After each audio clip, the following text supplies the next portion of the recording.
Hey guys, welcome back to our channel. In today's video, I'll be showing you how you can set up proxy in your Google Chrome browser. In order to set up a proxy into your Google Chrome browser, first of all, open up a web browser. After that, in the upper right hand side corner, go ahead and tap on the three dot icon.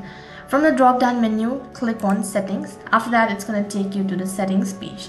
Here you need to go ahead and tap on system, which is located right at the bottom. So after you tap on system, here you can see there is an option as open your computer proxy settings. Go ahead and expand the page.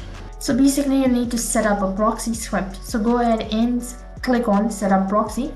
So basically what you'll have to do is, and here you need to type in the proxy address, port, and then the address or other following information. So basically now you need to get a proxy. So for that you need to go ahead and open up a web browser. Once again, open up a new tab. After that, and then on the search box you'll need to type in www.webshare.io/t-server.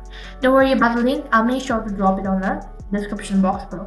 So in order to enable or set up a proxy, first of all you need to set up or sign up for this website. So go ahead and tap on the login button if you already have an account, or if you don't have an account, then click on the login button.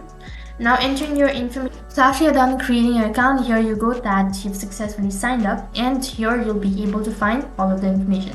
So you can go through the information. So as you can see, so there's the country accordingly, and you can go ahead and copy the proxy right over here, and you need to copy the port, username, and then a password. After done that, you need to go ahead and type in right over here. And once you've done that, you need to go ahead and enter all of this information, click on the save button, and you've successfully set up your proxy.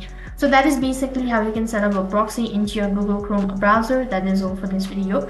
I hope the video was helpful. Make sure to like, share, and subscribe to our channel. Thank you for watching. See you in the next video.